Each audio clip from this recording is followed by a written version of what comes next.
इस वाली वीडियो को देखने के बाद आप कभी भी कोई भी गलत स्मार्टफोन नहीं खरीदोगे, गारंटी के साथ लिख लो। क्योंकि मैं बताने वाला आपको कुछ टिप्स एंड ट्रिक्स जो कि आपको फॉलो करनी है आप जब भी कोई एक नया स्मार्टफोन खरीदने जा रहे हो। अच्छा, हमको सिखा रिया है। और ये टिप्स से आप एक बेहतरीन स्मार्टफोन अपने घर लाओगे। तो बस आपको करना कुछ नहीं है, आपको बस इस वाली वीडियो तक जरूर देखना है। लेकिन इंट्रोडक्शन से पहले हम वीडियो स्टार्ट नहीं करते। हेलो डीडी फैमिली, क्या हाल चाल है सबके? Hope you fine and have great day. मेरा नाम Abhishek, you are watching device gift. Let's start video. तो सबसे पहला टॉपिक आता है और वो आता है बजट का। आप जब भी कोई स्मार्टफोन लेने जाते होंगे तो सबसे पहला आपका काम होगा बजट को डिसाइड करना। क्योंकि अगर आपने कोई बजट डिसाइड नहीं किया है तो आप बहुत कंफ्यूजन रहोगे, इतनी गारंटी मैं दे रहा हूँ। क्या बात कर रहे हैं? वो आपको 20,000 में एक बढ़िया स्मार्टफोन दिखाएगा, फिर वो कहेगा कि एक काम करो 5,000 रुपये और बढ़ाओ और बढ़िया मिल जाएगा, 5,000 और बढ़ाओ और बढ़िया मिल जाएगा। ऐसे करते करते वो आपके 20 से 50,000 रुपये खर्च करा सकता है। तो आपका टारगेट है कि सबसे पहले तो आपको एक बजट लेके चलना है कि कौन से बजट में आपको एक स्मार्टफोन खरीदना है। क्योंकि बजट ही हमें बताएगा कि हमें कौन से ब्रांड की तरफ जाना चाहिए और कौन से मॉडल की तरफ जाना चाहिए। जैसे कि आपको पता होगा कि 2026 में जो स्मार्टफोन के प्राइसेस है वो बढ़ते ही जा रहे हैं। तो आपको अपना बजट अपने हिसाब से देना पड़ेगा। जैसे कि अगर आपका काम है नॉर्मल टास्क का, थोड़ा बहुत कैमरा यूज कर लेते हो, तो आप लोग एक बजट वाला स्मार्टफोन ले सकते हो जो कि 10 से 15,000 के बीच में आता है। लेकिन अगर आपका काम है थोड़ी सी गेमिंग करने का, वीडियो एडिटिंग करने का और आपको थोड़ी परफॉर्मेंस भी अच्छी चाहिए तो आपके पास है मिड रेंज। लेकिन अगर आपको एक फ्लैगशिप वाली परफॉर्मेंस चाहिए वो भी कम बजट में, तो आपको लेना चाहिए फ्लैगशिप किलर। और लास्ट में अगर बजट की कोई प्रॉब्लम नहीं है, पैसा खूब है, लगता हूं पैसों में अंधा हो गया हूं। तो आप लोग ले सकते हो फ्लैगशिप स्मार्टफोन। तो इन सबको मैं एक एक करके डिटेल में बात करूंगा। लेकिन पहला काम है कि आपका काम क्या है और आपका बजट कितना है। नंबर सेकंड आता है और वो आता है डिस्प्ले। हाँ, आपको जब फोन खरीदना है तो आपको डिस्प्ले जरूर चेक करनी है। क्योंकि सबसे पहली चीज जो कि हम फोन में चलाते हैं और वो होती है डिस्प्ले। डिस्प्ले आज की डेट में कोशिश करना कि एमोलेड डिस्प्ले लो। नंबर 1, चाहे आप बजट लेने जा रहे हो, चाहे मिड रेंज, चाहे फ्लैगशिप किलर, चाहे फ्लैगशिप स्मार्टफोन, कम से कम कोशिश करना कि आप लोग एक एमोलेड डिस्प्ले लो एंड उसमें रिफ्रेश रेट होना जरूरी है। लेकिन एक सेकंड, मस्त जोक मारा रे, ये हंस रहे हलकट हंस। यस, चाहे 90 हर्ट्ज हो, चाहे 90 हर्ट्ज आज के डेट में किसी में नहीं आता, एटलीस्ट 120 हर्ट्ज तो लेना ही। और अगर आप लोग आईफोन लेने जा रहे हो तो आपको पता होगा कि अब आईफोन 17 में प्रोमोशन डिस्प्ले आ चुका है। तो हाँ, आईफोन 16 में नहीं है पर आईफोन 17 में आ चुका है। तो इस बात का ध्यान रखना 2026 में आपके फोन में कोई ना कोई रिफ्रेश रेट होनी चाहिए। कम से कम कोशिश करना कि 120 हर्ट्ज होनी चाहिए तो और भी बढ़िया। और अगर आप कोई सैमसंग का स्मार्टफोन लेने जाते हो तो उसमें आपको डिस्प्ले काफ़ी अच्छी मिलती है, या और भी ब्रांड है जो कि सैमसंग को अप्रोच करती है डिस्प्ले बनाने के लिए। तो हाँ, डिस्प्ले के लिए सबसे बढ़िया ब्रांड में सैमसंग आता है। बाकी आप लोग देख सकते हो, पर लेना एमोलेड डिस्प्ले ही, क्योंकि उसी के कलर्स आपको बहुत ही बड़े मिलते हैं। लेकिन अगर आप बजट वाला स्मार्टफोन लेने जा रहे हो तो हो सकता है आपको आईपीएस डिस्प्ले मिले, लेकिन फिर भी उसमें रिफ्रेश रेट मिलेगा। इस बात का ध्यान रखना। नंबर 3 आता है और वो आता है परफॉर्मेंस। जो हमारे मोबाइल का ब्रेन होता है यानी कि प्रोसेसर, वो होते हैं 3 कंपनी के। एक स्नैपड्रैगन जिसे हम कहते हैं क्वालकॉम, नंबर 2 आता है मीडियाटेक या डायमेंसिटी, और नंबर 3 आता है बायोनिक चिप जो कि एप्पल में मिलती है। वैसे तो हर साल एप्पल एक ही स्मार्टफोन निकालता है जिसमें एक नई बायोनिक चिप होती है, तो उसके बारे में हम ज़्यादा बात नहीं करते क्योंकि उसकी जो परफॉर्मेंस है वो नेक्स्ट लेवल की होती है एंड उसे बहुत ही कम लोग बीट कर सकते हैं।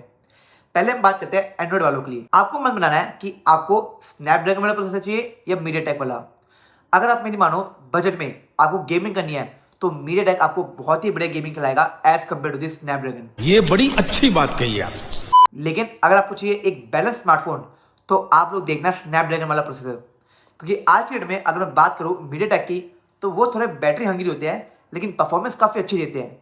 लेकिन अगर मैं बात करूँ एक बैलेंस प्रोसेसर की तो वो स्नैपड्रैगन बना रहा है एंड स्नैपड्रैगन की प्रोसेसर काफ़ी ज़्यादा फेमस हो चुके हैं। क्योंकि अगर मैं बात करूँ फ्लैगशिप स्मार्टफोन की तो आज भी उसमें स्नैपड्रैगन का ही यूज़ होता है।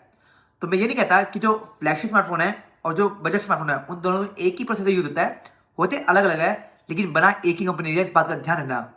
तो जैसे कि मुझे पसंद है स्नैपड्रैगन, आपको क्या पसंद है, आपको ये चीज चेक करनी है और थोड़ी बहुत रिसर्च करनी है एंड उसके बाद ही आपको अपना फोन को फाइनलाइज करना है। फोन लेते वक्त एक चीज का जरूर ध्यान रखना, आपके फोन में कौन सी स्टोरेज है। कोशिश करना जितनी ज्यादा जनरेशन बड़ी आपको स्टोरेज मिलेगी उतना ही लेना और रैम भी ज्यादा लेना। आज के डेट में आपको कम से कम 8 GB रैम तो लेनी चाहिए अगर आप एक छोटे मोटे टास्क करते हो। क्योंकि AI भी आपके फोन में, आपको काम भी करना है, मल्टीटास्किंग भी करनी है, तो एटलीस्ट 8 GB की रैम आपको नेसेसरी है 2026 में। अब वो 4 GB वाला रैम जमाना चला गया। एक बात और ध्यान रखना, आप लोग स्मार्टफोन ले रहे हो तो यानी कि आप लोग खींचोगे फोटोज, तो कैमरा भी अच्छा होना चाहिए। बात तो सही है। तो पहले चेक करना कि आपके फोन में कितने कैमरा है। हाँ, चलने वाले कह रहा हूँ, वो डेप्थ सेंसर की बात नहीं कर रहा मैं। Wide camera, ultra wide, selfie camera, ये सब चेक करना। एंड उसके बाद कोशिश करना कि आपके फ़ोन में अल्ट्रा वाइड कैमरा हो, क्योंकि उससे काफ़ी फोटोज अच्छी आती है। मैं पर्सनली यूज़ करता हूँ। लेकिन अगर आपके फ़ोन में अल्ट्रा वाइड नहीं है तो टेलीफोटो कैमरा होना चाहिए। बट हाँ, अगर मैं बात करूँ बजट की, तो उसमें आपको सिर्फ वाइड कैमरा मिलता है और एक आपको मिलता है डेप्थ सेंसर। अगर आपको अपने बजट में एक बढ़िया स्मार्टफोन चाहिए कैमरे वाला, तो आपको थोड़ी सी रिसर्च करनी पड़ेगी।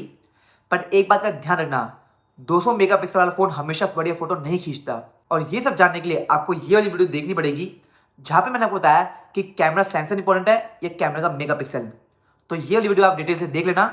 बाकी इतना ही कहूँगा कि प्लीज़ वो फ़ोन लेना जिसमें 3 कैमरा, एटलीस्ट अल्ट्रा वाइड भी हो, वाइड भी हो और सेल्फी तो होता ही आज की डेट में सब में। टेलीफोटिक हो ना हो वो ऑप्शनल है, वो ज़्यादातर या तो फ्लैगशिप कलर में आएगा या फ्लैगशिप स्मार्टफोन में आएगा। लेकिन प्लीज़ अगर आप मिड रेंज या बजट लेने को सोच रहे हो तो कोशिश करना कि आपके फ़ोन में अल्ट्रा वाइड हो, क्योंकि अल्ट्रा वाइड से भी काफ़ी अच्छी फोटो आती है। और वो 4-5 मेगापिक्सल वाला अल्ट्रा वाइड ही कह रहा, एटलीस्ट कम से कम 12 मेगापिक्सल वाला तो लेना, ताकि आपको एक अच्छी फोटो मिले। कैसा लगा मेरा मजाक? बाकी अगर मेरी मानो तो मेरे हिसाब से जो कैमरे का सेंसर बढ़िया है वो है सोनी के, जो कि मुझे पर्सनली काफ़ी अच्छे लगते हैं। एंड मैं अपने फ़ोन खरीदते वक्त एक चीज़ जरूर चेक करता हूँ, और वो है OIS। स्टेबलाइजेशन होनी चाहिए, खासकर OIS, ताकि हम जो वीडियो आते हैं अपने फ़ोन से वो काफ़ी स्टेबल आए। एक बात का ध्यान रखना, आप जब भी फोटो खींचते हो और उसकी जो प्रोसेसिंग होती है वो प्रोसेसर से होती है, तो इसलिए मैं कहता कि आपको अपने फ़ोन में एक अच्छा प्रोसेसर को परचेज करना है, तो हमेशा रिसर्च करके ही लेना। बाकी एक चीज़ और बता देता हूँ, आपको देखनी है बैटरी। आज के डेट में भाई 9000 mAh की बैटरी आ चुकी है, मानोगे? यानी कि पूरा दिन आप आराम से निकाल सकते हो। लेकिन वो फ़ोन इतना भारी होता है कि आपको उसे ले जाने का कहीं मन नहीं करेगा। तो प्लीज़ यार, मैं आपको एडवाइस करता हूँ कि 5000 mAh से ज़्यादा बैटरी वाला स्मार्टफोन मत खरीदिए। बहुत बल्कि हो जाता है, वो गिरने के चांसेस ज़्यादा होते हैं, एंड आपको एक अलग सा एरिया लगेगा, आप कोई ईंट लेके चल रहे हो यार। तो प्लीज़ हाँ, अगर आपको मन है तो आप पावर बैंक लेके चल सकते हो, अगर आपको लगता है बैटरी कम चलेगी। लेकिन मेरे ख्याल से आज के डेट में 5000 mAh की बैटरी काफ़ी ज़्यादा चलती है, कि हर फोन में आती है AMOLED display, and AMOLED display battery कम खाती है। एंड कुछ टिप्स हैं जो कि आप चेकआउट कर सकते हो अपने चैनल पे, जिससे आपका फोन की बैटरी कम आएगा एंड आपकी 5000 mAh की बैटरी भी काम कर जाएगी। तो कोशिश करना कि कम से कम mAh वाली बैटरी लो, पर ये नहीं कि 2 या 3000 वाली mAh का बैटरी ले लिया। कम से कम 5000 तो लेना, अगर आपको पूरा दिन अपना स्मार्टफोन यूज़ करना है तो। बाकी एक चीज़ और आती है, वो है सॉफ्टवेयर, एंड ये बहुत मोस्ट इंपॉर्टेंट थिंग है। पहले आपको डिसाइड करना है आपको एप्पल लेना है या एंड्रॉयड, क्योंकि अगर बंदे ने आईफोन यूज़ कर रखा है पहले, तो एंड्रॉयड में जाना थोड़ा मुश्किल है। लेकिन एक बार एंड्रॉयड से एप्पल पर चला गया तो वो भी थोड़ा मुश्किल है, क्योंकि एंड्रॉयड बिल्कुल अलग है और एप्पल बिल्कुल अलग है।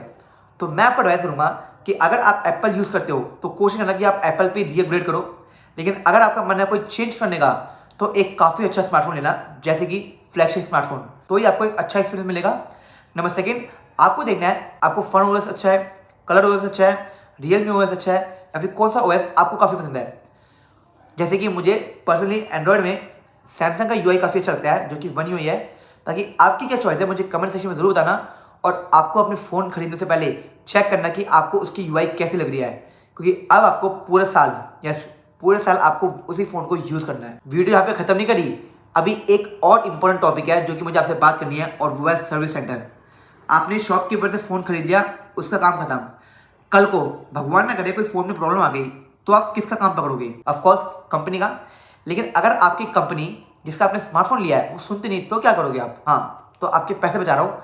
चेक करना कि आपके घर के पास उसका कोई सर्विस सेंटर है या नहीं है, तो उसका रिव्यू कैसा है, लोग रिव्यू कैसे देते हैं, आपको चेक करना है गूगल पे जाकर। आफ्टर सेल सर्विस कैसी है, ये सब चेक करने के बाद ही आपको एक स्मार्टफोन लेना है। पता चला आपने फ़ोन ले लिया, बहुत बढ़िया स्मार्टफोन लिया, कंपनी की आफ्टर सेल सर्विस अच्छी नहीं है, तो आप प्रॉब्लम में आ जाओगे। तो मेक श्योर कि सर्विस सेंटर अवेलेबल होना चाहिए एंड आफ्टर सेल सर्विस भी अच्छी होनी चाहिए। बाकी अब आपने ये सब फॉलो कर लिया है, तो अब आप खरीद सकते हो एक नया स्मार्टफोन, और वो भी बहुत बढ़िया वाला। तो अगर आपको भी कुछ जानकारी मिली हो तो वीडियो को एंड तक देखने के लिए धन्यवाद। बाकी इस वीडियो में इतना ही। अगर आपको भी कोई जानकारी मिली हो तो वीडियो को लाइक करके जाना, और चैनल पर नए हो, मुझे बता आप चैनल पर नए हो तो चैनल को सब्सक्राइब करके जाना, क्योंकि लोग बस देख के जा रहे हैं, सब्सक्राइब करके नहीं जा रहे। बाकी मिलता आपको एक और नई ब्रांड न्यू वीडियो के साथ, तब तक के लिए जय हिंद, जय भारत।